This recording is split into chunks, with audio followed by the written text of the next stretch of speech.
Good evening, everybody, and welcome to ILR2 Season 6, Round 6 of the season, here for the Monaco Grand Prix, one of the classic circuits on the calendar. And we are here tonight with F1 Maestro, or James. How are you doing?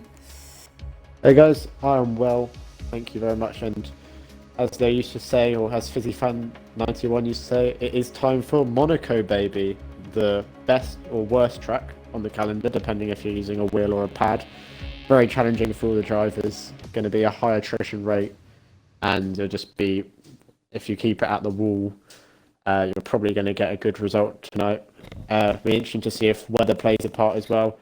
Haven't had much rain so far, if any, this season, so tonight could be the first sign of wet weather to throw an even bigger curveball than Monaco is already to the drivers. And as you mentioned, it's a circuit that people either love or hate. People do call it the jewel on the F1 calendar. And people do say in real life, oh, it's the one that you'll want to win. But again, this track is pretty lethal for making mistakes. And if you do make a mistake, you're going into that barrier. And that's what makes it very unique as part of the classic circuits on this game, in terms of just how close the barriers are. And if you make an error, you are going to be in the wall and you will have damage. And it will either cost you your qualifying lap in qualifying, or it will cost you points, or it will knock you out the race in the actual race itself. But we should see. I mean, generally people say the best drivers win around here, and the most consistent and the most careful drivers who can balance their speed and their consistency together end up winning these races. So it'll be interesting to see who comes out on top here, because you know, it's not all about who's the best. It is down to who can also just keep it clean and keep it as consistent as possible over the race distance. So we'll definitely see how things will play out as qualifying. It's dry in qualifying, it's sunny out there, so we're going to have a dry qualifying. We'll have people driving to the absolute limits, and I do expect, James, to see quite a fair few mistakes in qualifying, and potentially a fair few people get DNF'd. Yeah, it'll be an interesting one. I'm not going to place bets on who will be the first car in the wall, but there will be one, and it will be very soon, I'd imagine. Mike Marshmallow is the second car out on track. Actually, Smash F1 beat him out.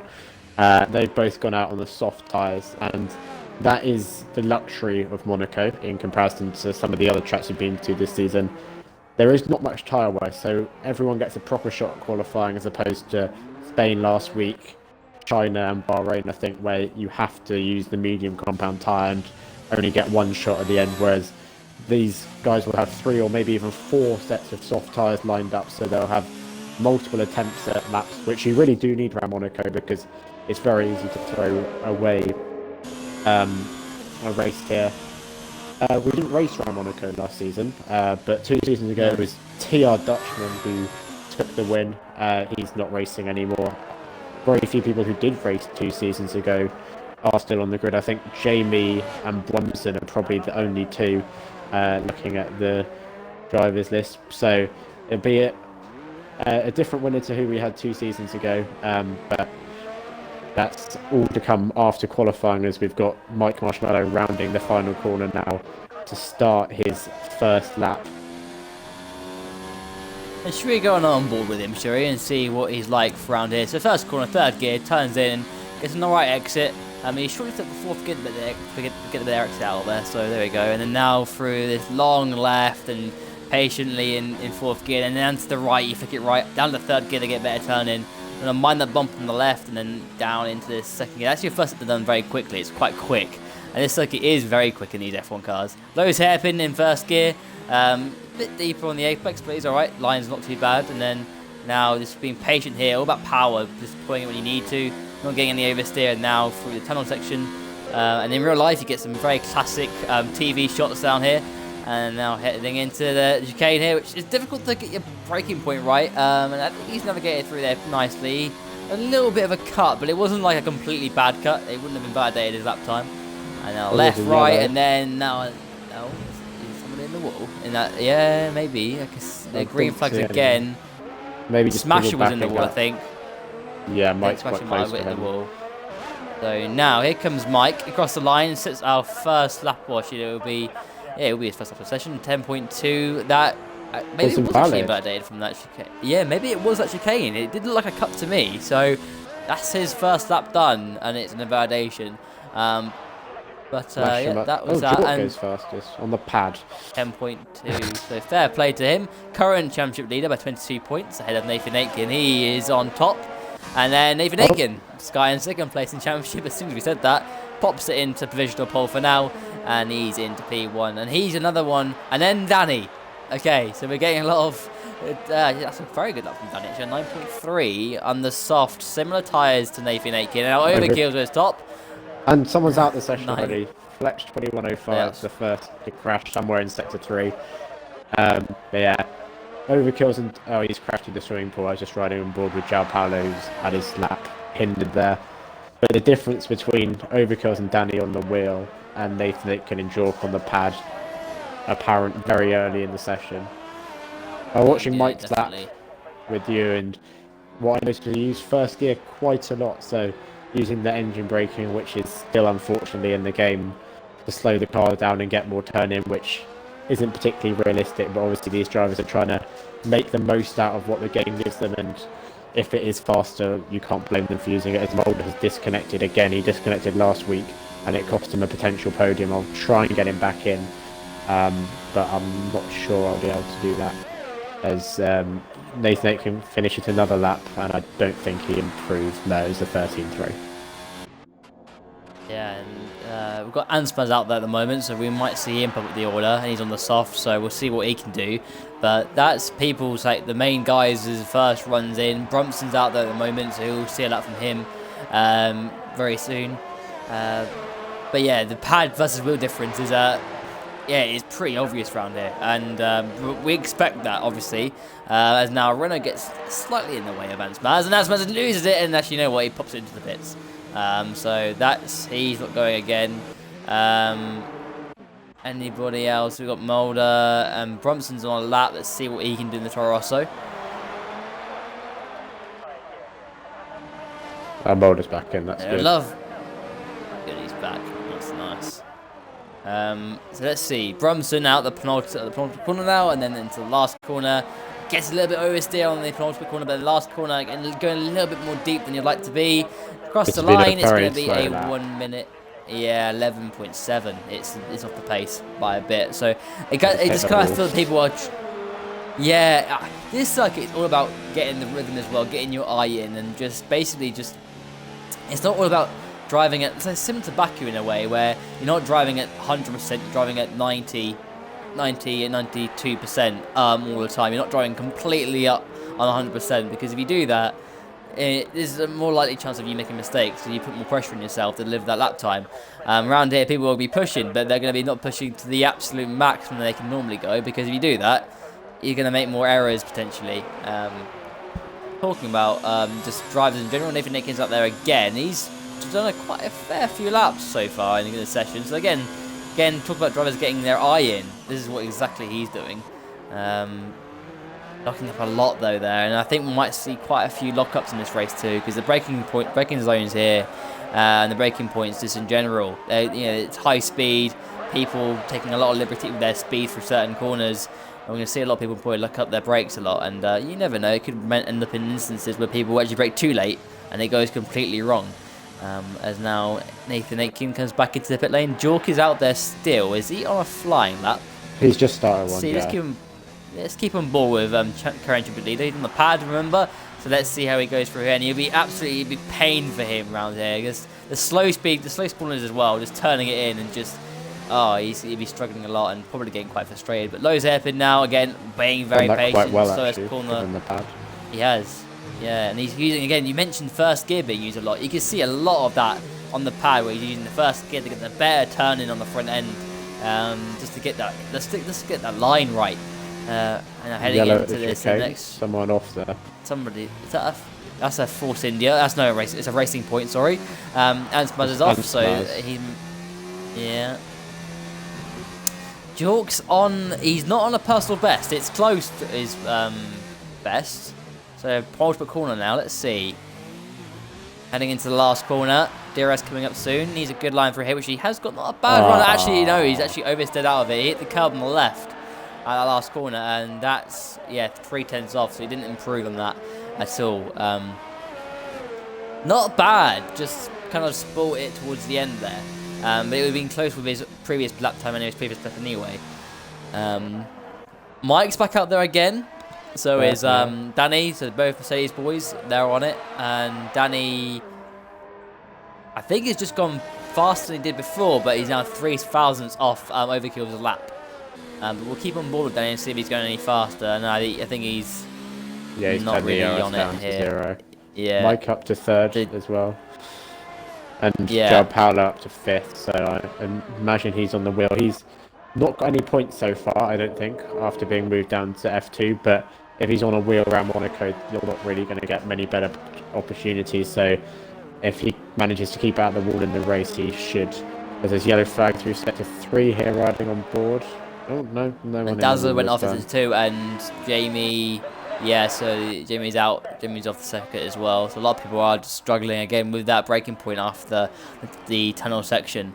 Smasher F1 is on an improvement in the first sector. Let's keep with him. Let's see if he can go any faster. He's on that soft tyres. Now Overkill's on top on an 8.970. That's a very good lap time.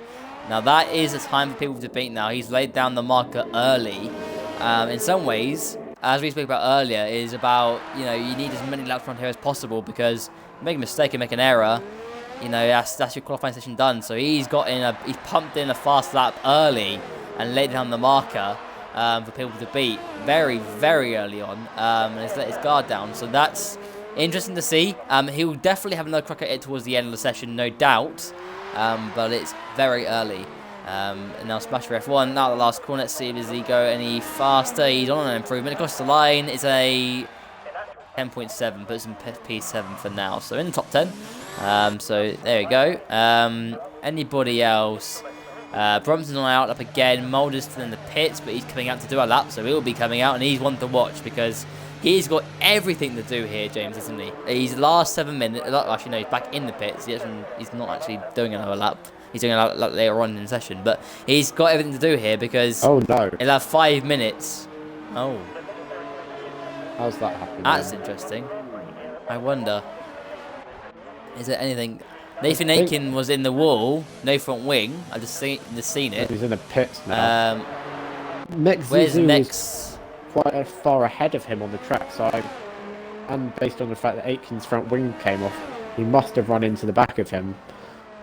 We didn't actually catch that, but he's doing really well at the moment, sitting in 4th, especially given he's on the pad, so he'll be very annoyed about that one. We didn't catch it, so we don't know exactly what happens, but he's sitting pretty strong ahead of the championship leader by a couple of places, as Jamie's actually popped up into 7th as well. I'm not sure what input he's using these days. He used to use the pad, but based on the steering lock he's just put in through the hairpin, I think he may have changed to the wheel now, as most people are in the pits at this point. He changed the wheel last season, towards the end of last season, second half of the season, so I think he's converted there.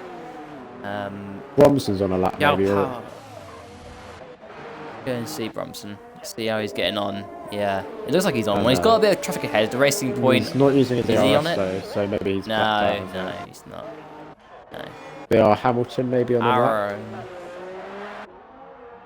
Although, again, no, he's not using ERS either, so no one really pushing at this stage of the session. Probably just getting back into the pits and getting new tyres on for the final run, as both the Mercedes now do head out of the pits. Mike followed by Danny. On one, I think. He's on one at the moment. He's 2 tenths up in the first sector, so he might be going faster here. Let's see where he can go. He's fair to Aaron Dazzler. He has got decent speed. It's just all about the racecraft, really, isn't it? And making sure he's refining that. So let's see. He should be able to get somewhere near up to the order. The chicane here, we're going to see a lot of people make mistakes, I think, in the race as well. Just the braking point there is difficult. And then now flashing through here, right, and then this set of just chicanes left and then right. And then, there's a Gasly almost, where he just lost it at the rear end, so he's okay. Just about. And now, last corner, guys, back in the steps. Yeah, as you say, Dazzler does have good pace. He had a couple of good results at the end of last season.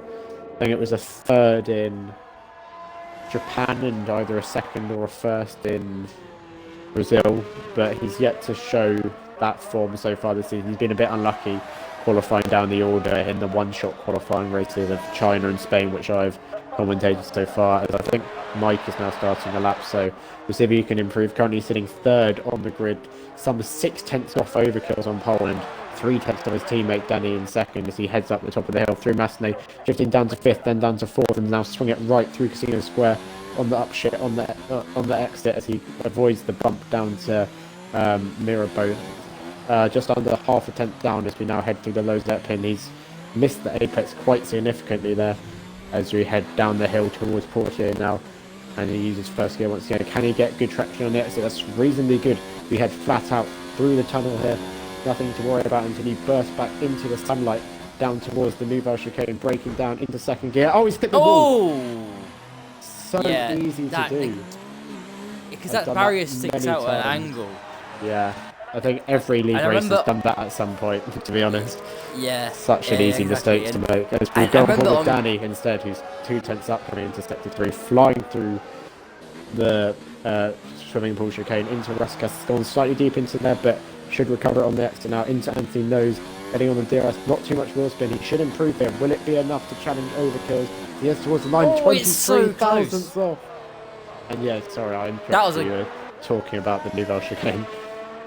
Yeah, that was a good lap from Danny there, actually. That was very close. And part of that's probably a little bit of the rubbering in on the circuit, but nevertheless, to do an 8-9 round here and get anywhere near overkills, it's a good lap from Danny M7 there. But talk about the Nouvelle chicane. I remember in previous F1 games, the barrier used to stick out a lot, and there used to be an invisible barrier there as well. So, I mean, it's easy on any F1 game to do, but here, I mean, it's just one of those where if you turn in too early, the slightest bit too early, you're going to hit that, and it's just going to somersault your car around, and it's just not going to do, it's just going to cost you a load of time. So, again, in the race, potentially, a lot of people are going to do that. It's just so easy to make an error where the barrier is just situated. That's a very impressive Not bad, lap. isn't it? Yeah, other people have moved up the order. Molders put it in 5th, and Antsmas has put it in 6th, which has promoted Aitken and João Paulo down to 7th and 8th, but they'll all be looking to improve on their final runs. I'm not really sure who's on a lap at this point. Nathan Aitken's a 10th up through sector 1, but he's just hit the wall. Yeah, he got all wrong, didn't he? Got it all wrong for the Lowe's hairpin, and that's, yeah, he's not going to go any faster. And I think, from what I've seen of the chat on Twitter, it seems as if there was a bit of a blockage between with Mex and him, and he's not too happy about it. So that's what I can gather from it at the moment. But he's going to be starting down the order with that penalty he's got. At least at the moment, it'd be 12th place. And then you know what, with that damage in that front wing, it might even be lower down because more people behind him are going to potentially improve. João Paulo being one of them, he is actually on a lap, but it looks like he's made a bit of an error there, so he's not looking good for improve. Mike's going again, by the way. He's half a tenth down through sector 1 in the tunnel now. See if he can avoid clipping the wall at the chicane this time. Gets on the brakes pretty late. He's run it in too deep. That might invalidate it, but he's continuing on for the time being.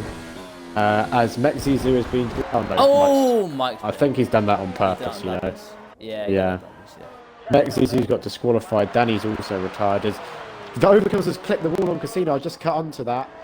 He's turned in too early. Another very easy mistake to do. And clipped the wall front wing off. Yeah, and he's retired because obviously he's not improving. So what about Jork? He's done. Surely he can't. Is he going again? But I doubt he could. He looks like it. Maybe he can challenge It looks like he's going but again. Not overkills and Danny. They're way too far ahead. We'll ride with Jork, I guess. Jork. Yeah, he's through, and he's going to get Nathan Aitken out of the way nicely. Let's see how he gets through here. You know what? It's not bad. You know, he's looking all right on that pad. He's not doing a bad job at all. Broom pool now. Let's see. Let's go through, and then left, and then right again. One of the favourite corners for everybody to drive on. And now the last chicane on the circuit. Brushed the wall there on the right, didn't he? Got very friendly with that wall. And now the last corner. Is it going to be an improvement? Here it comes. He's going to run out of it to the DRS, line. Cross the line. No, he's 2 tenths down. 9-8. What about Mulder? Mulder's a 10th up through sector 1. He's on the wheel, so he has more potential than Jork as he heads into the tunnel now. So going flat out through here. He, unlike Jork, has plenty of DRS left as Mexizu has left the session. which I'm sure Nathan Aitken will be pretty happy about. He's cut the chicane big time as well, but hasn't hit the wall. He'll continue on with the lap. We head through to the back, just nailing the apex there, not quite clipping the wall as we head. He's now nearly 3 tenths up, so this could be a big improvement. He should be looking for 3rd place here as we fly into Raskas, gets it stopped nicely, and now into Anthony Nose, slightly misses the apex, gets on the DRS as he accelerates towards the line. This should be 3rd for Mulder, but it was invalidated. It's actually a 9-1, so not far off Overkill and Danny, but he had invalidated it with that presumably sizable cut at the chicane. And I think we are done. That is it. That is our session over and done with, and that is your qualified session over and done with. And it doesn't mean that Nathan Aitken will start down in 12th, well, actually, no, 14th of his penalty actually in the end. So unlucky for him, and I'm sure he won't be best pleased with Mex, because obviously now the guy who's giving him that penalty is out of the session. So not ideal for him. But so that has been qualifying as always. Yeah, he needs to retire because there we go. But as always, Monaco has provided a bit of an action-packed qualifying session, and probably one of the best qualifying sessions of the year. In regards to just getting it perfected. But here we are for the qualifying grid order. And there we go. It's VSR Overkill's on pole position by 24 hundredths of a second ahead of Danny, M7 in 2nd place, and Mike Marshall in 3rd, and Jork in 4th, LCR Mulder in 5th. And then Ansmaz in 6th, Brunson in 7th, John MH 2002 in 8th, Nathan Aitken is 9th, but he'll be starting down in 14th, and Japolo in 10th, he'll be promoted to 9th, and then Sebastian F1 in 11th, Dazzler in 12th, B.O. Hamilton in 13th, Jamie in 14th, Mex in 15th, but he's left the session, Pigeon in 16th, Fletch in 17th, and that is your order. Yeah, the Mex in 15th hasn't left. It's the other one. It's 2, yeah. Oh my god, it's raining. It's wet, boys. Oh White. no. That is heavy rain. This means carnage. This could be full wet. I once had a mixed conditions league race at Monaco. I think 5 cars finished. So if it's full wet, we could be looking at some 1996 stuff here, where only 3 cars finished on that day. Olivier Panis took the win from 14th on the grid. Nathan Aitken's 14th on the grid. We'll see if he can recreate that. But yeah, this is very heavy rain. I think it might be the full wets, especially around Monaco. Probably not worth taking the risk with the Inters. We'll have to wait and see as we load up to the formation lap. But this is a cat amongst the pigeons. We discussed it before qualifying. I think we were probably both hoping that it wouldn't happen, but it might provide some entertainment. It will definitely provide some carnage. And we'll have to wait and see who adapts best to these conditions. Indeed, yeah, and the skill level has just absolutely raised up. The concentration these guys are going to go through in this race is going to be out of this world. I mean, in the dry, it's one thing. In the wet, it's another story. It's going to be insane. Traction's going to be crazy because they'll be struggling for traction for every single corner. And we know what a good wet race in Monaco is like as well. Think back to real life like 2008 Monaco and even 2016, how just absolutely crazy those races were. We're in a scenario where this is going to be absolutely nuts, and there's no guarantees. You know, the guy on pole position over kills is going to win this. You don't know that for sure, but the best of the best are going to keep it out of the walls, and whoever basically just keeps it clean and has that speed as well and can use their speed throughout this whole race and just keep it just clean and just keep it on the circuit is going to be the one who wins this race. So this is going to be, I think, very tight. It's going to be hard to overtake. Monaco in general is just difficult to overtake in general, so qualifying is very important. In the wet, it's going to be very hard to make any sort of overtakes easily because it's just so tricky. If you go on the inside, you might even struggle to get the braking point right. So it's just going to be, we're going to have people, I think, potentially drive more cautiously, and maybe that's potentially going to be worse because when people start driving cautiously, they get nervous, and then it's a spiraling effect. So I think these guys are going to have their work cut out this evening. And I think this could be one of the, I mean, it could be quite exciting, but if people knock themselves out of the race, we could have a very potentially sort of boring substitute end to the race. But they're bringing it now to the grid, and Overkills will lead them into their grid slots now to start this race. And it's round 6 of this season, and well, obviously, Overkill's on pole, Danny in second. Danny will try and get a good start in comparison, but it is all about the race start. Getting through that first lap is so important, because if you get through that race start procedure, you're basically golden, because you can just, you've got that first lap over and done with, and get into that rhythm early. But here we go, boys. It is time for round 6 of this season. So we're revving for 5 red lights. 5 lights are on. And it's lights out, and away we go. And it's a pretty even start at the front. It looks like Overkill's got away very well indeed. Actually, if anything, Mike's got a better start on Danny. He's on the inside of Danny. Danny will leave him to space, but Danny will go around the outside, and Danny will stay in second place for now. So it is Overkill who leads the way from Danny in second place. Mike is in third place ahead of Jork in fourth. They've maintained position for now. And in fifth, it is ERO Ansmaz. So far, as now Nathan Aitken in the wall. He's actually gone very deep on. He's behind the Williams. He must have knocked off his front wing end plate there, because it looked like he really thracked that wall hard. How on earth is Nathan Aitken in 7th from 14th on the grid? That's don't incredible. Know. Pigeon Munch has been barged out the way, and it's all sorts of traffic going in. Yeah, by the force. The racing point, and everyone's going so slowly through that Flo's hairpin, and you expect that on that first opening lap. But everybody, seemingly, no one's out of this race yet. So far, so pretty clean start for most people, and they took it all pretty carefully through turn 1. So well behaved so far from everybody. Yeah, I think very clean start by Monaco standards, especially for the heavy rain. Everyone on the full wets, by the way. And yes, Nathan Aitken is in fact up 7 places. Pigeon Munch up 6, and Fletch up 4. Mould had a poor start. I think he got pinched on the apex at turn 1, and he dropped a few places, but what I did notice on the formation lap is Overkill's under-fueled the car, whereas Danny and Mike have fuel to burn. So in the wet around Monaco, you really don't use any fuel. But Nathan Aitken is in the pits. You mentioned he ran wide at Massenet, and I know it's the left side of the front wing that's damaged, so it can't have been hitting the wall on the outside at Massenet. Maybe he clipped it on the inside. No. But apart from Nathan Aitken, everyone else has stayed out. So it's unfortunate for him after such a good start, but there's a yellow flag at sector 1. Bill Hamilton has beached it in the wall at Sandoval, and that front wing is looking pretty worse for wear, and he'll be joining Nathan Aitken in the pits. And then the lap is Pigeon Munch is now up into 9th, which is 7 places, and Fletch up into 11th, which is 6 places. As at the front, gaps are already starting to emerge. Overkill's with a big gap, and then Danny with a big gap back to Mike as well. So, like the other races I've commentated this season, I think we'll be looking in the midfield for the battles, but even their gaps are beginning to emerge, although there's quite a train behind Fletch for 11th, as he's just run into the wall coming down the hill, and he's running even deeper into Portier, and he's just let everyone through there.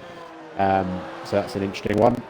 Maybe he's got damage, but he's really struggling for rear grip there. Big lift through the tunnel, which even in wet conditions is almost flat out on the full wet tyres. So not sure what Fletch is struggling with there. Maybe not got a particularly wet weather friendly setup on, as Overkills rounds the final corner, and just like last week, he looks to have this all under control.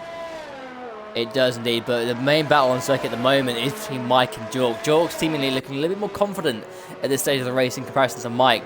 Maybe the whole idea of the pad traction is coming into play here, because the pad apparently is known to be better on its traction than the wheel. So this is where maybe that disadvantage of the pad and the wheel. Yes, the wheel's better in corners, but the traction is helping Jork potentially here, and Jork is right up the gearbox of Mike Marshmallow here. Mike is seemingly struggling at the moment to try and get any sort of rhythm, so Jork is in a very good position here. The thing is, he's championship leader. He doesn't want to take any risks. He needs to, if he wants to get a move done on Mike, he needs to be in the best possible way, because what he wants to do is try and release himself away from Mike, because behind them, Ansmaz is coming, and so is everybody else behind Ansmaz. So he really kind of wants to clear Mike, because he doesn't want to get involved in any other battles behind. So that ideally, Jork is just trying to find the right area, but it's so tricky in these conditions, and generally in the dry it's tricky, but in the wet, to get a move done is just, it's so difficult, and it's gonna take one of the mighty moves now Overkills. But he's 3.6 seconds ahead, so it doesn't really mean anything. As Mike rather slid through the swimming pool chicane, he's really struggling. Will Jork? No, Jork's not going to go for it into Rascal. Jork is a very sensible driver, especially as a championship leader. No need to take risks. Wait for Mike to make. He looks vulnerable here, though, doesn't he? He's looking vulnerable. Good traction off the last corner. But Jork's not I far don't enough know if it's enough, alongside. man. No, he'll back definitely off. not. As Mr. Pigeon Munchkin in was the pitch after his great start, he'll be dropping to the back of the grid, so he's clearly gone in the wall somewhere. Mulder also picked up a penalty early on in this race, as Pigeon Munch will be joining the list of pitters at the back of the field. Hey, Jork's looking good here around the outside of Mike. Yes, no, yes. No, he won't. So he won't try that, but he was trying it around the outside. I don't blame him for trying to give it a go, but this is causing Ansmaz to now catch up, and it might cause a train. Jork needs to clear Mike, but it's so difficult round below his airpin. Mike goes deeper than Jork there, and Jork is just trying to fight any way, but Mike's going to be feeling that pressure of that McLaren driver behind him. He's got basically proximity arrows right round him at the moment because he's so close. Jork is so close to him, and he wants to get that move done. It kind of does, the gap kind of spreads out a little bit as they through the tunnel section and down in such cane. It does kind of gap itself, but then in the cornery parts, the middle sector and the last sector, it just seems like Jork has a lot more confidence, which is strange, thinking that, you know, the pad versus will thing. Jork actually lost it on the rear end there. He's just okay. He's lost a bit of ground there in the end, though. He's did what Mike did the last lap round, but there we go. Overkill's fast up the race, 26.482, so he's in a bit of a world of his own at the moment, isn't he? He's a 5.1, 5.2 ahead of Danny. Danny's got the gap to Mike now. It's 5 seconds. Yeah, it's tight out there. Mulder is... Oh no, Paolo's in the pits. So lots of people making mistakes early on. So Mexifa, who's driving around at the back, is up into 11th and almost the points just by keeping out of the wall. And he comes into turn 1 now, quite a long way behind the next car in 10th, but everyone else below him has Pitters, Bill Hamilton now picks up a penalty. What's going on? Mulder's trying to get a move done on John MH there, and he's getting really close. Mulder looks like he's the fastest out of this group here, and he's just trying to clear just next up John and then get past Ansmaz. That's the idea. Toro Rosso's are 7th and 8th at the moment. So let's see, can Mulder get past? Because Jamie has left the session, that's unfortunate. That's opportunistic for Mulder, but not going to work, unfortunately. As João Paulo got a 5-second penalty for corner cutting, so I think he just couldn't be bothered with turn 1. But Nathan Aitken did briefly set the fastest lap before, as now he picks up another penalty before Overkill's beat it. So he'll be very frustrated with, he also picks up a penalty, with 1, the grid penalty, and 2, getting damage on that one, because his pace was looking pretty promising, as he's already caught up to the back of Mexifa in 11th place, even though he's made a pit stop already, as Mulder did not have any more opportunities in the 3rd sector to get past John. But Jork is very close to Marcus. There's a yellow flag in sector 1. Bromson has gone into the wall at turn 1, and I imagine he's got damage. Smash is going to have a run on him through Massenet. Bromson is not giving any space there, but I did have a look. The front left end plate does have damage there, and he's understood into the wall at Massenet, and if he was sensible, he'll just let Smasher go. But I think also actually has damage to the front wing on the front right, so a couple of these drivers in the back end of the top 10 are just limping around with damage, so maybe that means they think it's going to dry up soon, and they don't want to make an extra pit stop when they know intermediates is just around the corner. But not looking like any change of conditions for the time being, as Jork is once again all over the back of Mike as we head into the Nouvelle chicane. Mike staying well away from the inside wall this time, but Jork not close enough to make a move yet, and I think unless a real opportunity presents itself, Jork won't go for it, because Ansmaz isn't particularly close behind, so there's no reason to take risks, as Overkills now has the gap up to 8 seconds. He really is in a class of his own once again today.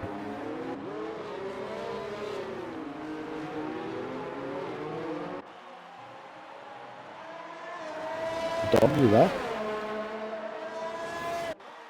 Right, we may have lost Dom. I'm not sure if the broadcast is still going. It appears I'm here. You are here. What's going Yeah. on? Right. 3 cars in the pits at the end of that lap. Is it for the intermediate tyres, or is it just for front wing? How do I change it? Tyre. Oh, Mexifa. Oh no, Smash and Bromson have gone for the intermediate tyres.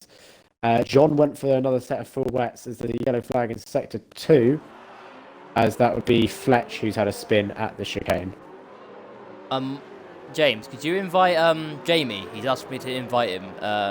I don't think it doesn't work. I'll give it a go. You continue with the race. Yeah. I'll do my best.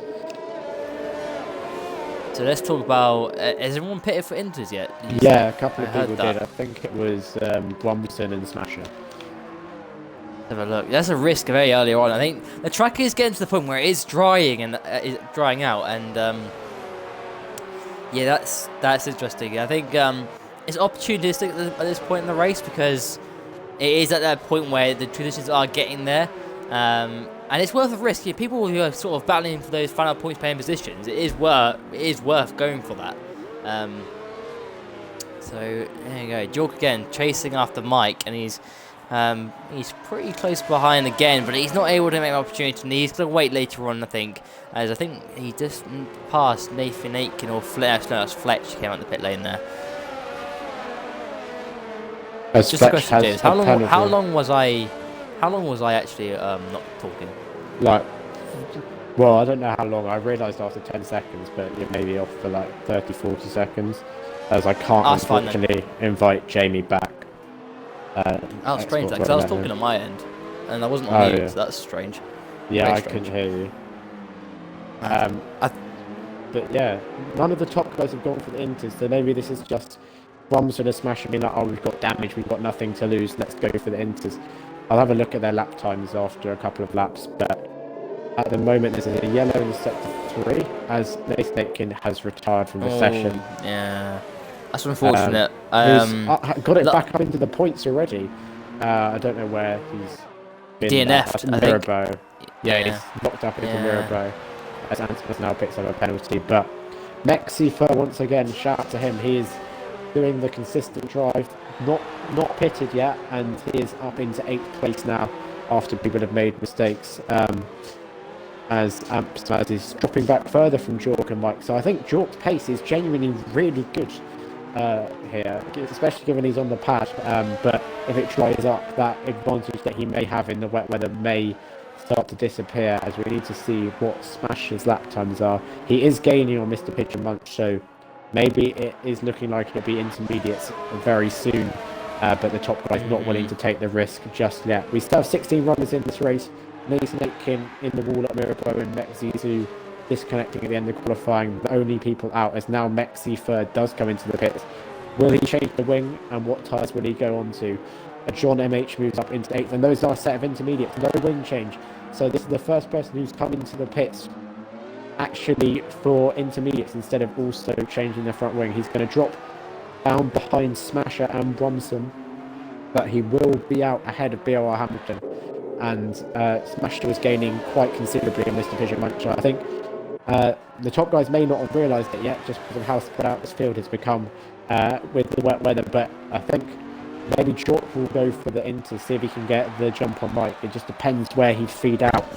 He'd probably come out between Mulder and Dazzler if he was to come into the pits. So if I was Jork, I'd be heading into the pits now for a set of intermediates. Obviously, he doesn't have the knowledge that we do with all the lap times and all the drivers and what tyres they're on, but I think that would be the best course of action as Fletch picks up a 3-second penalty. Jork stays out, so no one wanted to risk it yet. Will Mulder risk it? He's right up top behind Antsmaz. Antsmaz goes for Jork again, close to Mike. Oh, it's close again. It's so close. As he looks to the outside, but again he nudges Mike there, actually, a little bit there. And you know what? Not a bad run now. Fletch is gone. Jork looks to the Jork feints it to the inside just to let Mike know he's there and to try and put him off. He's so close behind him now. Does he? No, he's just too far back. Here, it's a one-way street. You can't go for it here. You've got to stay behind. Nothing. He's not able to make a move here. He's just trying. He nudges Mike through the Lowe's airpin as well. He's just giving him the little nudges, and he's definitely getting held up. I think he should do what you said, Maestro. Pit in now. Get on those intermediates. A worst case scenario, you lose time. He's got a 5-second gap to Mulder behind. You lose a little bit of time to Mike, and he might come out instead. Might be ending up 3 seconds behind Mike instead of what he is now. But you're not going to lose position. It might be worth him taking the risk. Yeah. Just to see him try and clear Mike. Smash is only 1.6 behind Pigeon Munch. That was 5 seconds, a couple of laps to go. And that's the Inters versus the wets, so it's clearly worth it. João Paulo now sets the fastest lap on the intermediate as Overkill is in the pits, Danny is in the pits. So Mike can't pit because they're in the same team, or if he does, he's going to get held up. But he does pit. Jork continues on. Interesting strategy. Well, interesting. Mike's going to get held up for sure. Not a massive hold there, but maybe half a second. And yeah, he's a bit slow on the exit. So if Jork had followed him in, I reckon he would have got a jump on him with the slow pit stop there. But Overkill's rejoined ahead of Jork, who was in fourth, despite making a pit stop. That just shows how dominant he has been. Jork and Mulder both stay out, and it'll be interesting to see where Mike comes out in relation to Antsmas. He's still comfortably clear, but with another lap, Jork could be under pressure from Antsmas because it's only 2 seconds.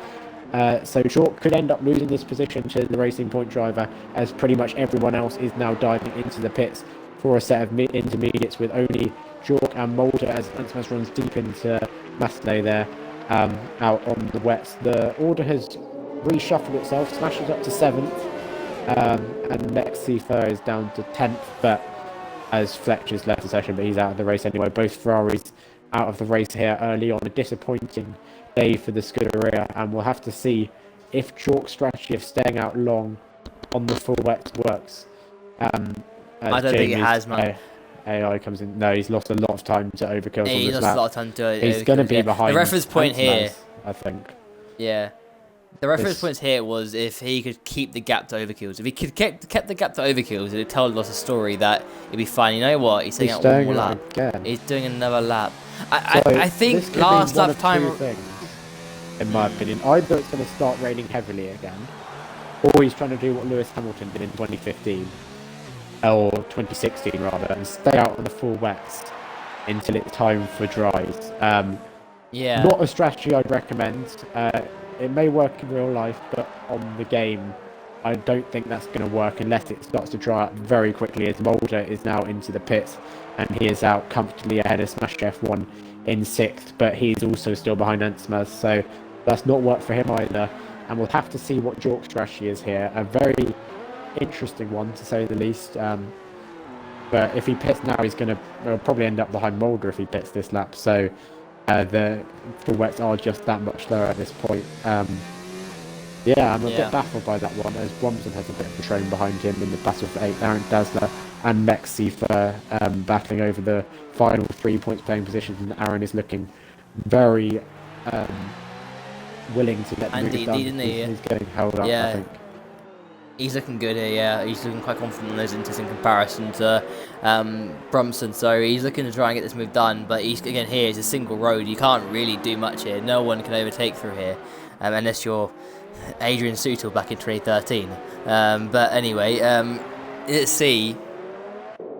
He's definitely there, definitely close. Jork now pits. Jork pits. That's not worked. Yeah, let's see.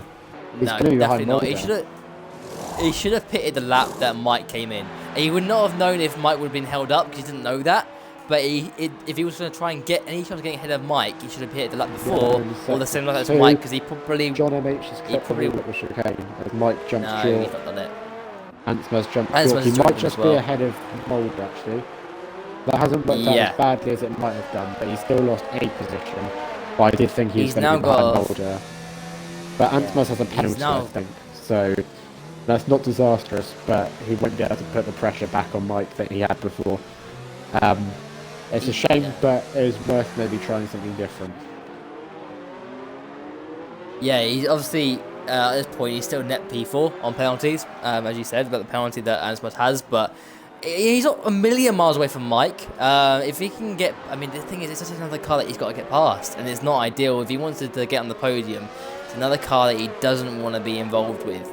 And now he's got in that group that really earlier on is the group that he was fearing when he was chasing down Mike, because it was starting to form a little bit of a train, and it didn't really form into one, but it started to try. He's now got to try and get past Antsmas, who I'm sure he does have a bit more pace in hand, Jork, to try and get it done, but it's just where you do it. We've seen the first half of the race, not many overtakes were done. We had a few overtakes in the first half. It's all about people just trying to survive that first half of the race. The first sort of stint of the race, should I say. But again, now he's in a position where he's just got to try and fight his way past Ansmaz if he wants to put pressure back on Mike again and get onto that podium. It's not going to be easy, 100%, but he's going to try his best. He has looked pretty comfortable throughout the whole race, and he does look like he's quite comfortable in these conditions. So if anyone can do it, I think Jork can do it. He's got to pick his moment right, and if he can, he'll be able to chase down Mike once again, and there'll be definitely a fight between those two for the rest. But yeah, he's close to Ansbaz now in comparison to where he was. He's going to try to pile on the pressure now and just try and put him under as much pressure as possible. And that's what he can do, again, like he was trying to do with Mike earlier on. Any other battles? Dazzler's behind Bromson again. These two are still battling it out. So let's see, can he get past him? It's still 2 tenths. He's getting him. You can tell Dazzler's just getting impatient behind Bromson.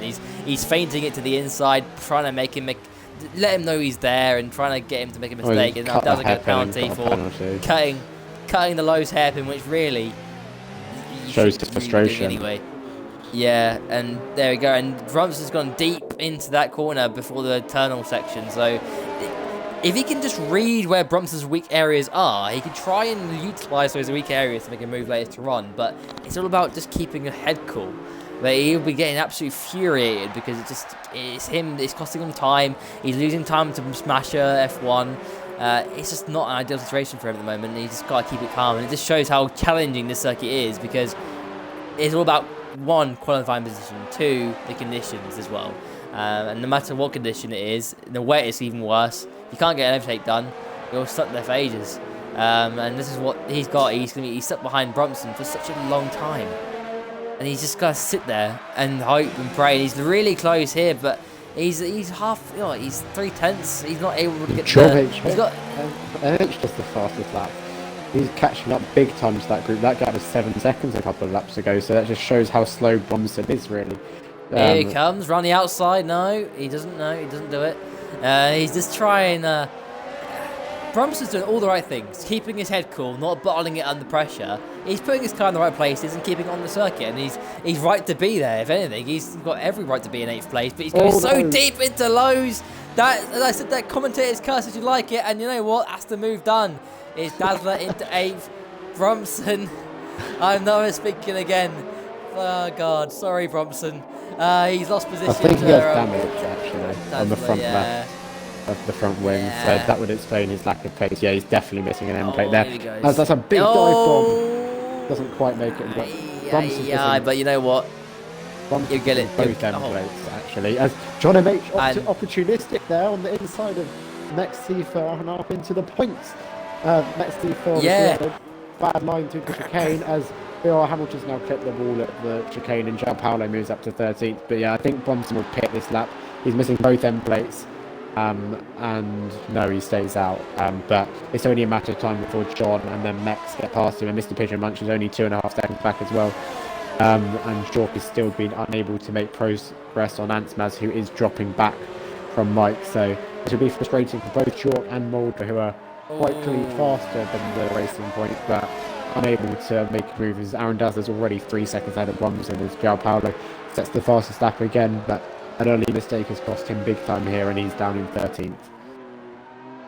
Yeah, I just saw John slide it through turn 1 and hit the wall on the exit, but he's okay, he didn't get any damage from that. It was very tight, but he's close really on Bromson. Bromson though gets through Lowe's nicely. Talk about end plate damage. Can't see anything on my spectator camera on Bromson, but I'll take your word for it because he's not looking that quick. Look at that, John sliding it through there. He's really struggling. Now, has he got damage from that? I do wonder. He really did thump the wall on the left. I think he might have got away with that because it was his tyre that hit the wall, not his front wing. But he's really pushing on it. He's giving us a lot of just drifting almost through corners. It's quite fun to watch here. Jork, though, right behind Ansbaz again, and he's sort of, 4 tenths now, 2 tenths now. He's really close. It's closing, but it's not enough. He can't do it. He's at the gates again. Sit back behind, be patient, pick his moment again. And this is the frustrating thing he had in the first with Mike. He just couldn't find the way past. And the best thing for him at this point, if the race goes any longer, he may just stick behind Ansmaz and get 4th place on pens. That's what he may do. He's just having to sit there, push him almost through Lowe's. and yeah, he's having to sit back at the moment. Can he get a good run through here? He can use a bit of the ERS, but Ansmas will again use the same thing, because around here it's so easy to conserve the ERS, and specifically in the wet you'll be popping it down to the lowest engine modes and to help yourself with traction. So as Nathan Aiken leaves, obviously he retired earlier on, but yeah, you'll be popping it down to low engine modes, and everyone will have the same sort of deployment, because everyone will be just putting it up in the straights, putting it lower down in the corners to get better traction. So really the ERS having the benefit of conserving it is probably quite easy around here, just trying to conserve it. In comparison to most circuits, and again that's because of the wet weather as well, that helps. But he's again, he just can't find a way past and Jork. And the same with John and Bromson. John's stuck behind Bromson here, and again Bromson's doing what he needs to do. And I remember when I said that last time, he's going to make a mistake but now. as I said, Ansmas has hit the wall on the exit of turn 1. Jordan might have a run up the hill, but no, there's nowhere to go really. But Overkill's just at the fastest lap, and he did need that, because Danny has the gap under 7 seconds now, and it was up at 10 seconds before the pit stop, so Danny's clearly more comfortable on these intermediates than Overkill's in the lead. Yeah, so 6.6, 6.5. Does he have damage? I wonder. Can we have a good camera angle, please, Game? Let's have a look. I don't have a good camera angle at the moment, so I can't tell you. I'm just getting... I think he's got end plate on the right. It is! His end plate on the right! He's lost an end plate. So I'm pretty sure he's lost an end plate. Yeah, he has. It's the left. It's the right. It's the right end plate. So Danny has closing the gap. Yeah, the gap's closing up and closing. 6.4. Because we'll be begging it dries up soon. Because otherwise he'll have no chance. Well, he can maybe defend the position, but we saw with Bromson, eventually you will make a mistake. However good you are, but that's something else I was considering when you were mentioning I think it was John and H drifting. If it doesn't dry up, these guys have to do the best part of 30 laps on these tyres. I know there's not a huge amount of tyre wear around Monaco, but the rear tyres in the rain will struggle, and maybe 30 laps will be a bit of a push, as Jork is now pushing Ansmas up the hill to Massenet, but there's nowhere for him to go, and he'll be getting so frustrated as there's a yellow flag in sector 3. I think Mexifer has had an incident there, and he's dropped behind. Oh, Jork hits the rear Ansmas. Oh, he hits the rear end of him again and again.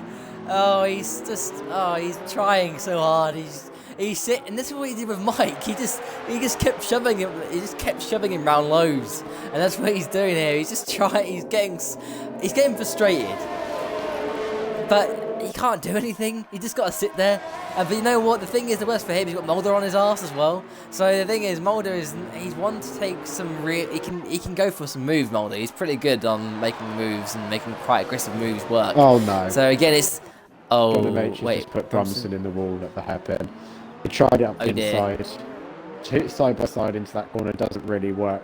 And Bromson's dropped to 12th, which is actually 13th as Gianpaolo goes around the outside. Bromson wisely lets him go. I think he will pit this lap. I'm not sure if John and H got damage off that, but that was not the most sensible move. He'd done it well around the outside of Mirabeau, but Bromson 1 second, let's there. See. Jork's got the move done. It's gone deep on. Yeah, I knew that was coming. Here he goes. Ansmas has made a mistake into turn 1. He's went deep. He's in the defensive line, and he's just gone off. And there we go. Jork now has been released. He put the pressure on. To make over the bump at turn 1, and under that much pressure with Jork pushing him around the track. So I sympathise with Ansmas, but we now have to see. It's almost a 6-second gap between Jork and Mike. We'll have to see if he does still have the pace over Mike, and if he closes that down. As we've got more cars in the pits. Bromson spun it around Rastas. It wouldn't surprise me if he comes into the pits and retires here. No, he's continuing on. What's he doing? Retiring, I think. I think he'll retire, yeah. Letting everyone through then to retire.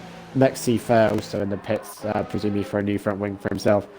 As the gap's now only 5.1 between Overkills and Danny. Danny is on the charge, and we could see a very intense battle for the lead, crossing up as indeed Bromson does retire from the session and brings the number of cars in this race down to 13 as Jamie disconnected quite some time ago, and because the game's bad we can't invite him back.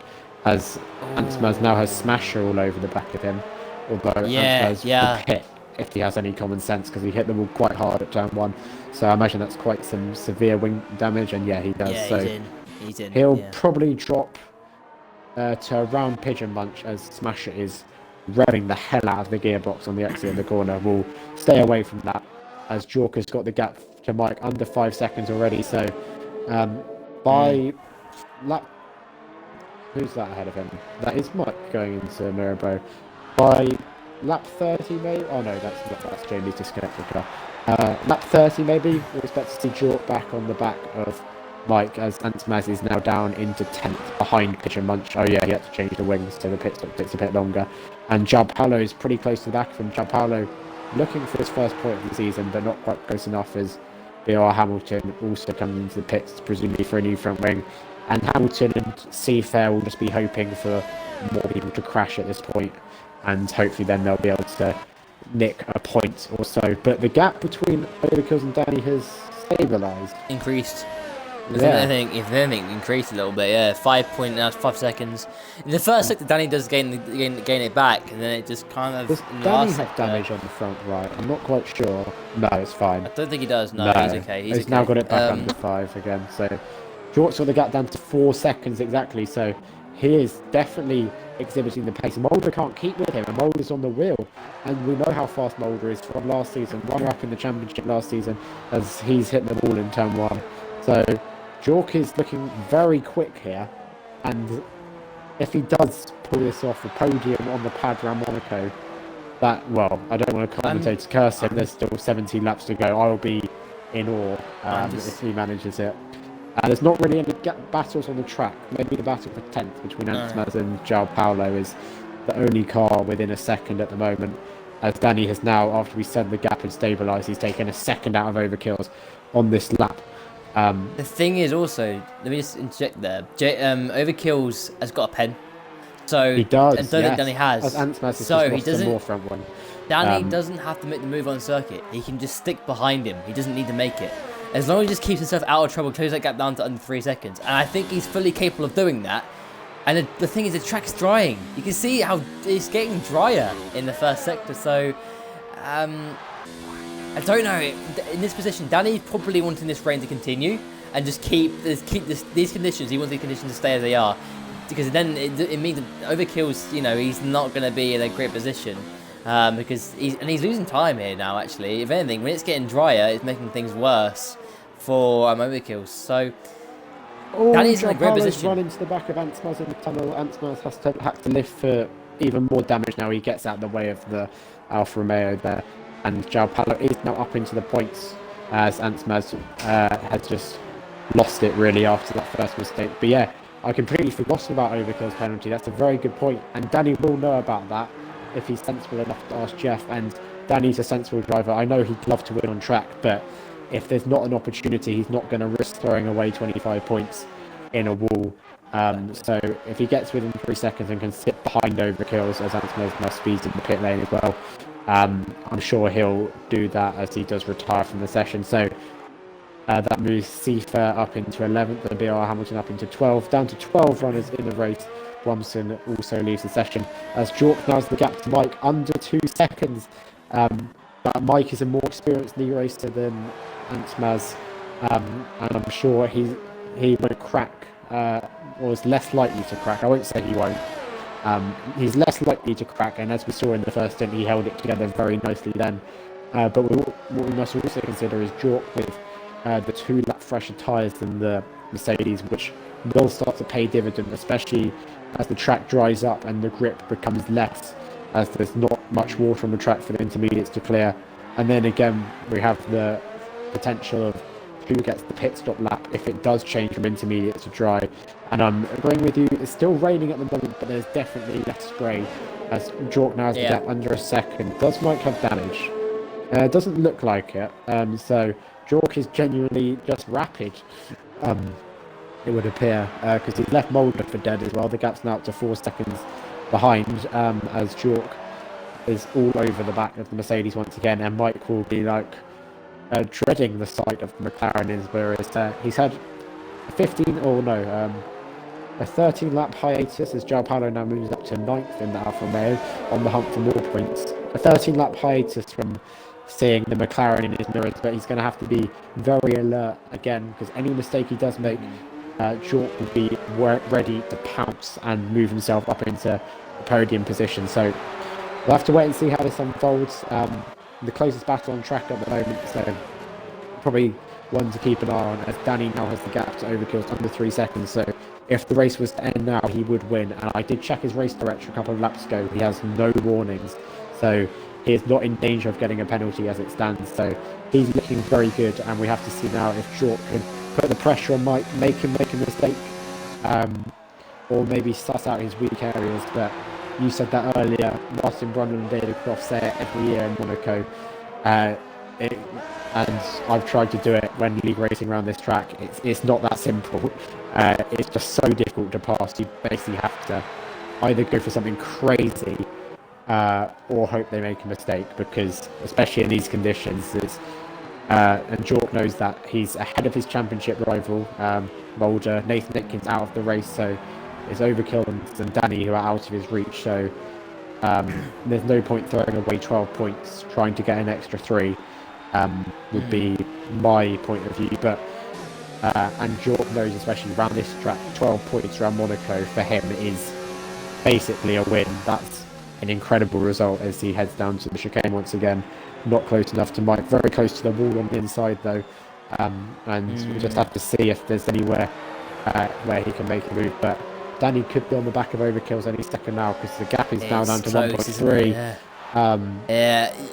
He may just stay behind him. The thing is, it's drying and drying.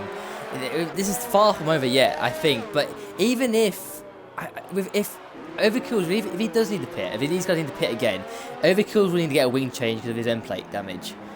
Or does he? And there you go, no penalty for Overkill's. So this is the thing. No matter what, I think Danny's in a great position. If they pit, Danny's in a great position, in my opinion, because he can just... he'll probably get track position ahead of Overkill's anyway, if Overkill's changes his front wing.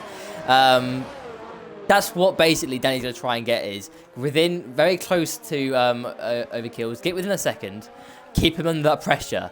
And that's what he's done. He's closed that gap. He's keeping Overkill's under so much pressure.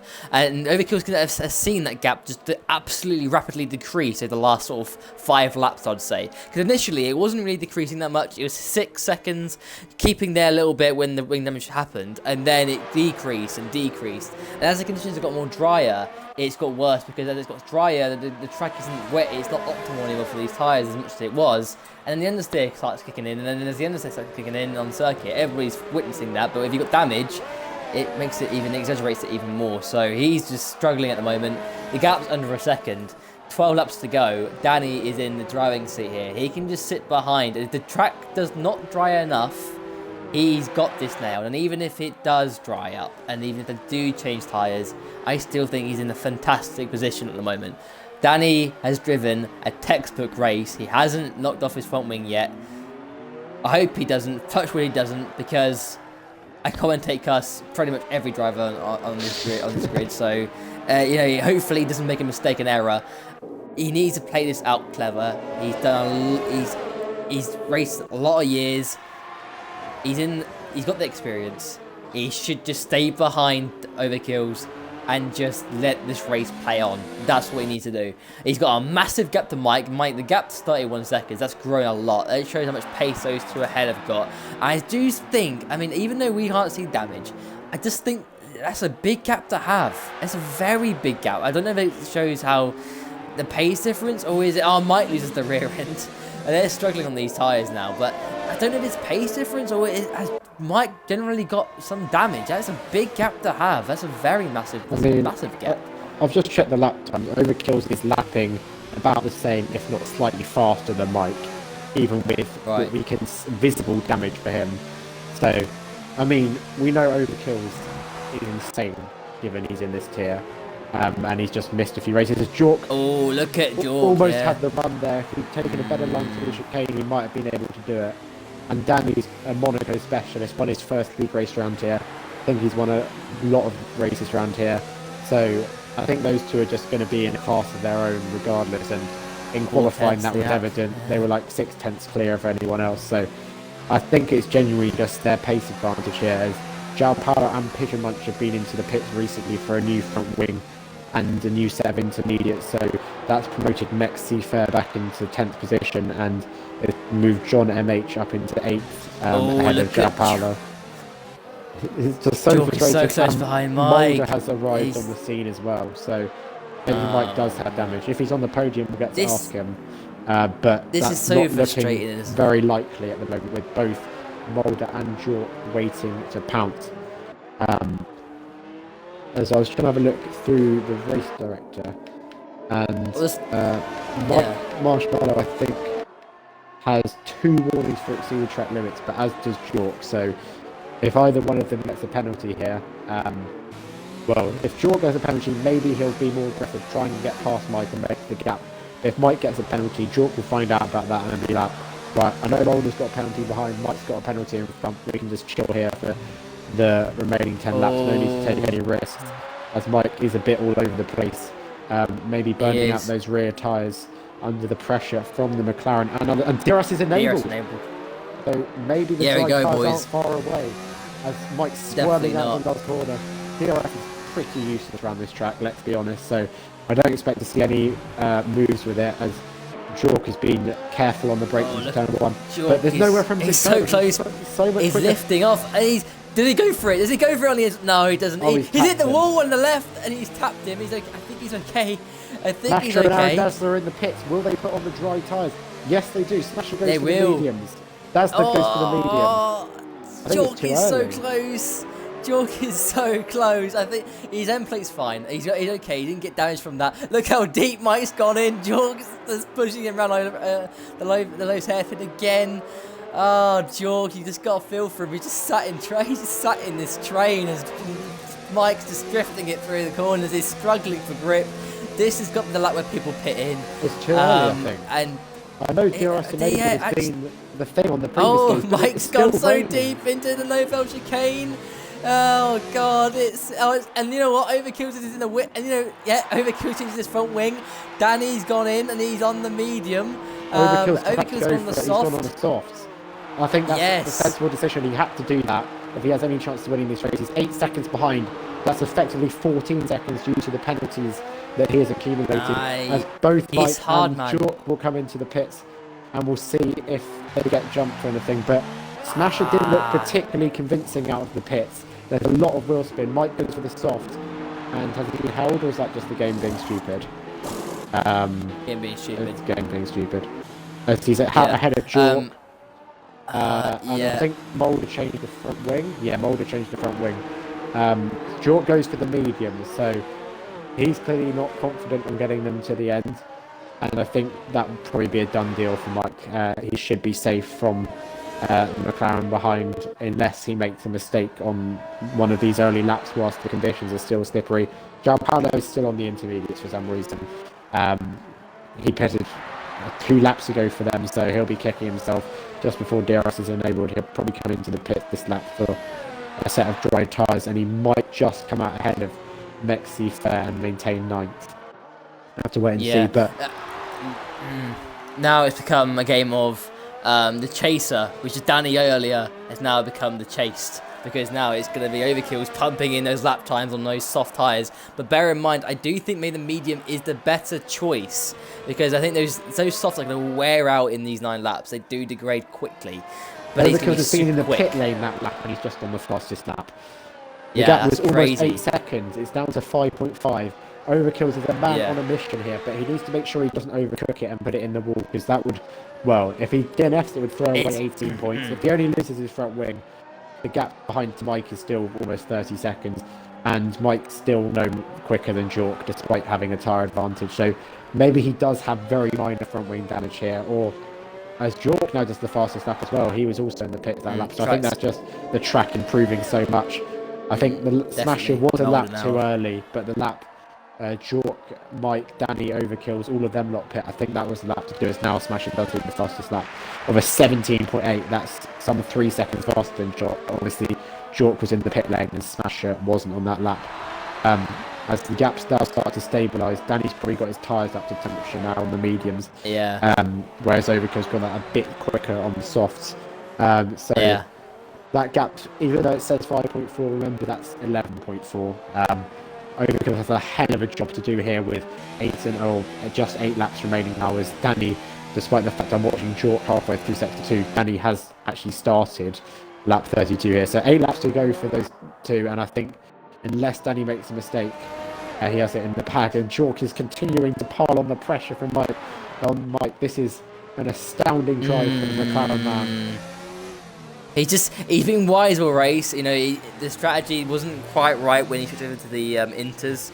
Granted that, but third place probably was the maximum he could get today anyway, and now it's his opportunity. He's got DRS, he's in the slipstream, he goes to the left, but he's too far back, and Mike is definitely struggling on those soft tyres. He's really struggling, and the soft tyres aren't that quick in comparison to the medium here at the moment.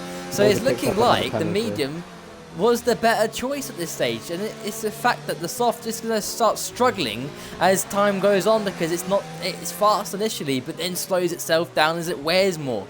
So now here comes Jog, he's putting on the pressure. This is his best opportunity to get past Mike, because in the wet it's not easy to overtake around Monaco in the wet, and it's not easy in the dry, but it's easier in the dry than it is in the wet. And he's now got to try and utilise this opportunity. But Mike's going to be super quick out of exits on the better rubber. But now it's going to be all about just keeping in the DRS, putting Mike under so much pressure, and then pouncing when you get the right opportunity. He goes into the neighbourhood chicane, he closes up right big time, and he gets a good run out of there. And now heads into the swim section right, and now into the favourite part of the circuit. Now goes left and then right, and then another chicane coming up, more tighter, but it's faster than it was in recent years.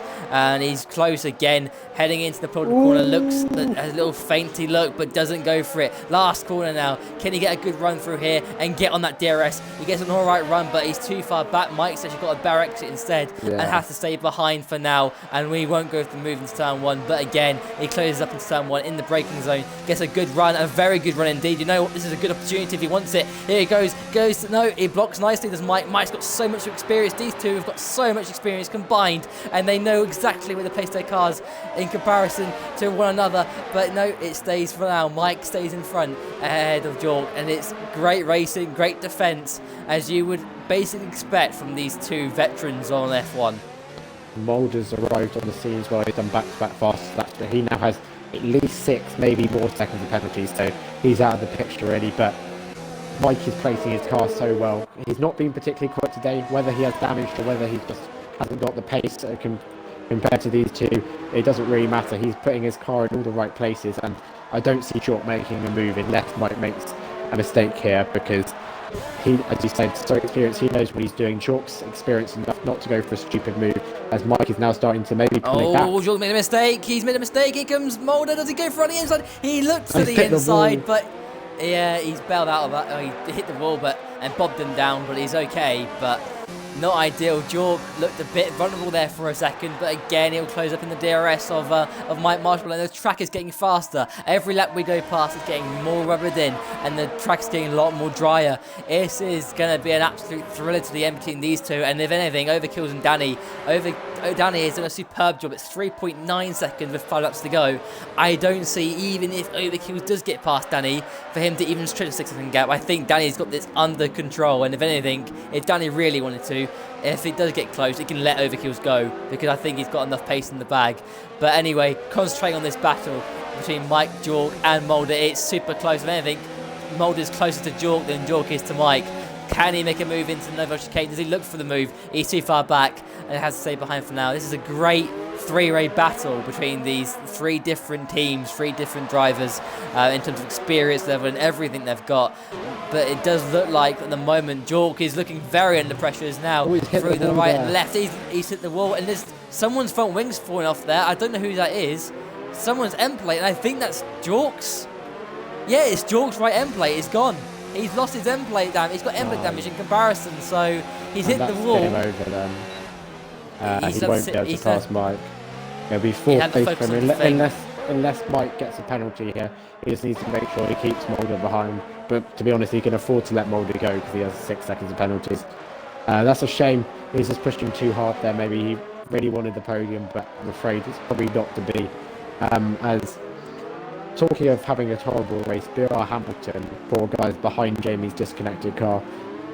He's made a lot of pit stops. He's picked up even more penalties, I think. So the penalties maybe they've piled up for him and João Paulo, so that could reshuffle the order at the end. He's made 4 stops. Pigeon Bunch has made 4 stops, and João Paulo's also made 4 stops. So yeah, quite a few visits to the pits for those guys. But despite the damage, Jork is keeping the pressure on. I was going to mention that. And that's going to really mention that. Here comes Mulder though. Look how fast he is for the chicanes. He's really quick, but does he go for it on his? No, he doesn't. No space there, He doesn't want to do a Charles Leclerc. That's what he doesn't want to do. But yeah, you mentioned that. I was going to mention that as well myself. Mike's not gone away. He's not gone away from him. As Mike, he must do. I'm sorry. How is he not? How has he not pulled it? I don't get it. How he's not pulled the gap. Let's have a look at Mike's front wing to open the gap out on overkills again. So overkills is pushing too hard. Tyres have gone off. He does have the fastest lap. You don't. Oh no, BR Hamilton has the fastest lap. I don't think you get a point for anyway. Does Mike have damage? We didn't think so earlier. I can't see it. What can you see? I can't see any damage. The end plates are intact. He's looking alright. He just doesn't. I don't know. Is it pace? I think it's pace. I'm putting it down to pace now. I don't think it is. I think it's just pace. I don't think he's got damage. Then again, it could be. He's locked up. He's gone deep. Here comes. Oh no! And he's shoved Jork wide, and there you go. Mulder's get released into 3rd place. That I don't know. I'm not going to judge that. I don't think that was completely fair. But Mike wasn't in control at that point, in my opinion. He locked up. He went deep. But Jork got caught out at the wrong point in that situation, and Jork's going to be fuming behind Mike here because he's now lost 4th position. He's lost 2 points. He was sitting there all race, and now he's lost it, and he's going to be absolutely determined to get past Mike. Does Mike now have... Mulder needs 2 seconds to lap on this lot. He's already got 2 of them. So maybe... here comes Jork! He's gone to the left. He's actually inside Mike Marshmallow, and you know what? He's riding inside. Look at that. Beautiful scenes on F1 2019, and you know what? I'm getting out of that, because that is... No, okay. Nah. They must be ghosted on each other's screen. I think Jork's actually got the move done. I don't know. Oh, they finally ghosted. Jork has got the move done. He's up into 4th, and now he needs to stay within 6 seconds of Mulder with 2.5 laps remaining if he wants this podium. I need to check if Mulder has 6 or 9 seconds of penalties. He's finally got the move done. He only has 6, so Jork needs to make sure he doesn't lose too much time, but with the damage, I think Mulder will be much quicker unless he too makes a mistake. So Mike's mistake at the chicane might have cost himself and Jork dearly here.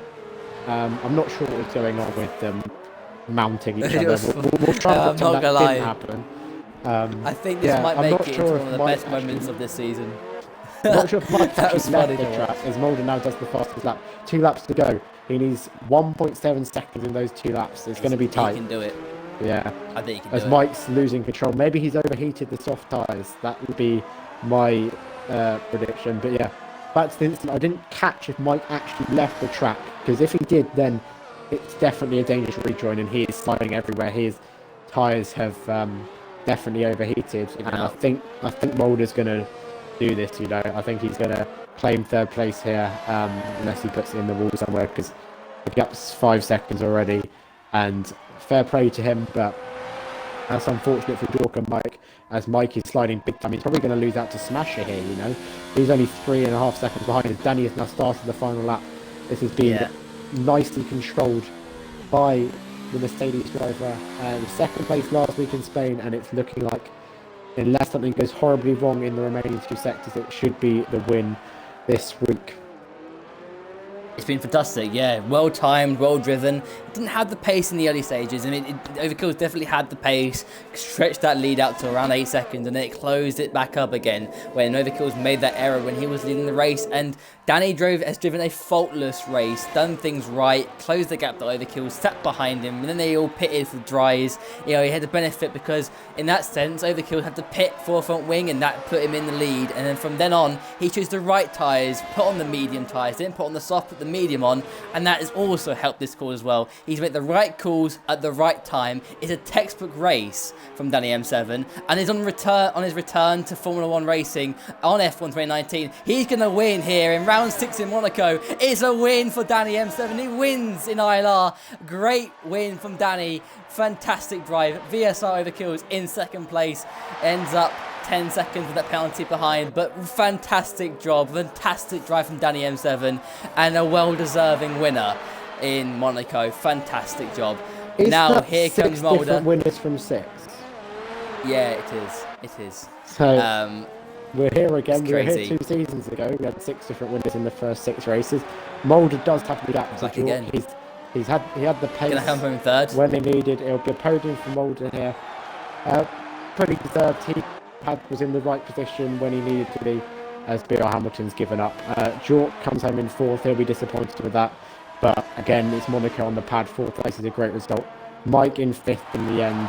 His tyres just gave up on him at the end, and that's everyone finished because half the field seemed to get lapped there. So, by Monaco standards, a very good race.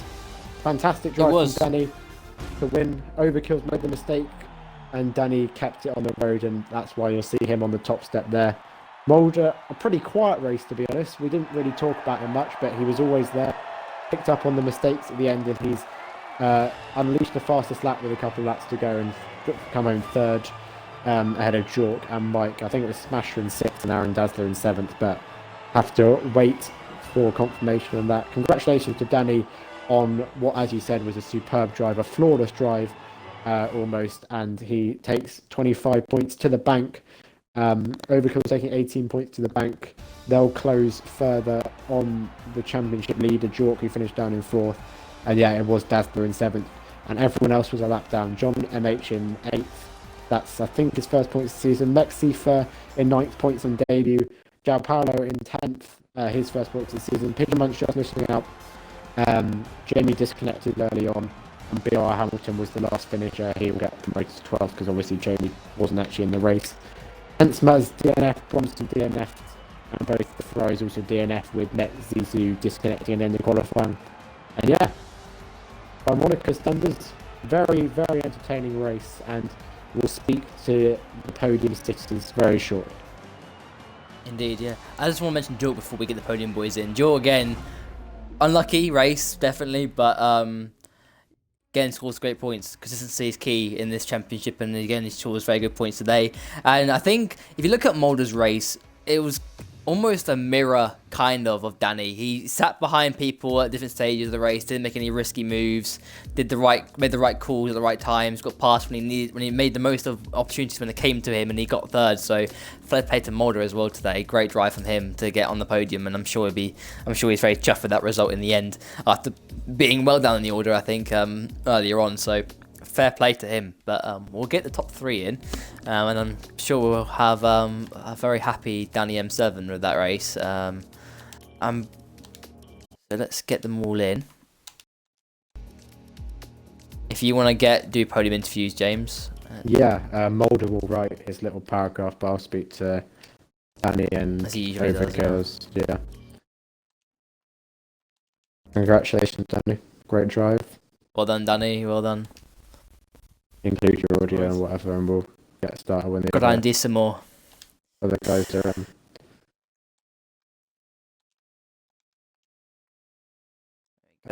super. Here we are. Everyone. So we'll start off, include your audio and whatever, guys, and we'll start with the race winner today. 2nd place last week in Spain, and you said afterwards, or I said to you maybe, it'll be the win next week in Monaco, and you've come here and smashed out of the park. Flawless drive. What was your thought process when you started catching overkills in the middle stint on the intermediates? When did you realise that he had damage and you were going to be able to close the gap and maybe take the win? I think as soon as I got into the inters in the first place, I felt a lot more confident. I don't know what happened in the first stint, but I just didn't. I was just nowhere. And I know him having wing damage contributed to me closing the gap, but I just felt a lot more comfortable, and it was only when I think Aunt Maz, 'cause we were in a party with him and Mike. He retired and told me he had wing damage. So I just said to myself, well, I just got close at the back of him and keep him there because I knew I had a penalty as well. Obviously, I would have liked to have won outright. Obviously, I have in the end, but at the time I was in second. So that was the plan, was to just stay within 3 seconds and then 6 seconds. But yeah, apart from that, I'm very happy.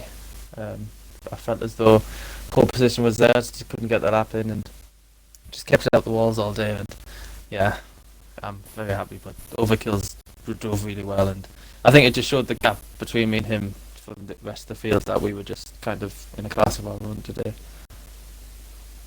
Yeah, absolutely. You do dominate his half a minute back to Mike in third and then Mulder when his tyres went off. But 2 podiums in a row and now a win here in Monaco, closing points on Jork, who finished in fourth, and Nathan Aitken, who DNF'd. Do you feel that this could maybe kickstart a campaign to challenge for the championship, or are you just looking for more consistent results from here on? What's your plan going into the second 2/3 of the season or whatever?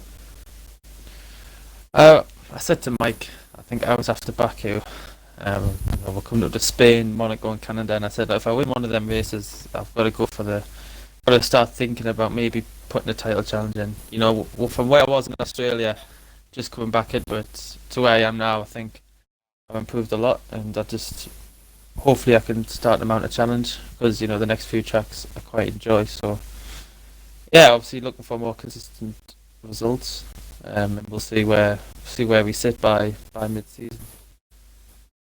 Yeah, congratulations once again. Flawless drive today, as Cheers, man. very nice one to watch. And move on to overkills in P2.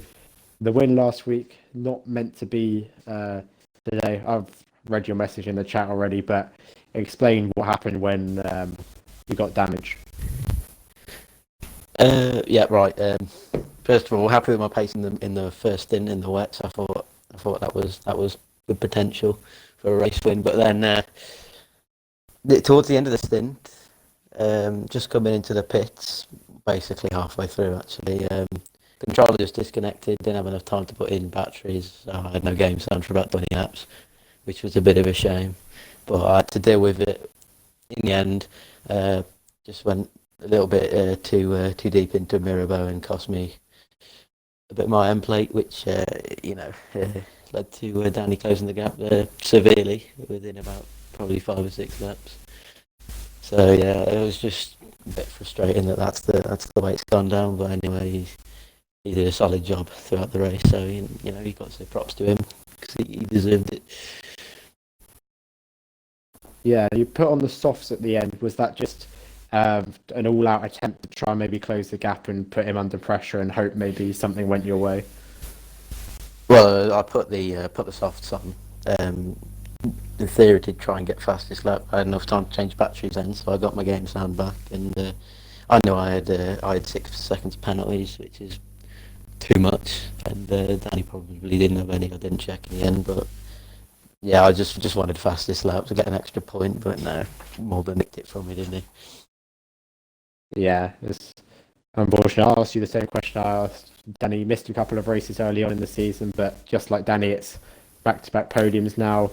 Are you looking to take your second consecutive championship and your third championship in ILR2 this season, or are you also, like Danny, just going to assess where you are and then go from there at the middle of the season? Sort of a little bit of both, to be honest. I'm going to be probably similar pace as tonight, hopefully. Me and Danny just cruising up front, and yeah, I've got obviously different circumstances that I could be practicing for, so this would be good practice for that, I reckon. So yeah, but it's looking like a tasty championship fight if it does come down to the wire between us two. Yeah, well done on your second place and second consecutive podium. And we'll move on to Mulder now, who has written a review in the party chat. He says that his quality was awful. It didn't look too bad to me, but he obviously wasn't happy with it, and start wasn't great either. But he had some good pace in the first half of the race, stuck behind other cars and got wing damage, had to change the wing, which we noticed on when he went onto the dries. Pace on the mediums was really good, and after Mike made a mistake, he could go on the inside, and then from there he had to push really hard because of the penalties, but he just managed to get the gap to Jork and claim a podium here, which will be nice for him after the disconnect from last weekend. Will, just like Danny and Overkills with their results, that will close out the championship even more. So well done to all of you three today. Danny making it 6 different winners from 6 races here. Can we go one better than we did 2 seasons ago and make it 7 from 7 next week in Canada? Yes, we can. I hope not. Well, yeah. I just want to say well done to all three of you on the podium. I think that race was so difficult with all the conditions, and Monaco as a circuit is difficult even in the dry. So you guys all managed that race very well throughout the whole race. Well done to Danny on victory today. Brilliant drive, and obviously Overkills, your pace was insane, and it's obviously unlucky for you to not have won that race in the end. But and Mulder again getting third when Mike and I forgot now what I was to say. Jork. That's interesting. Mike and Jork got caught up with each other, so it's been a long week. My mind's all over the place, but yeah, I think just great drive from you three. Showed your class today, all three of you, and I'm looking forward to Canada next time out. I think it's going to be a cracker. But yeah, we'll be back next week for Canada. This time 7:30 on Friday next week. We'll be back for the Canadian Grand Prix, round 7 of the season, and hopefully we could have another 7th different winner or another cracking race at least. Thank you guys for joining us, and we'll be back for next week.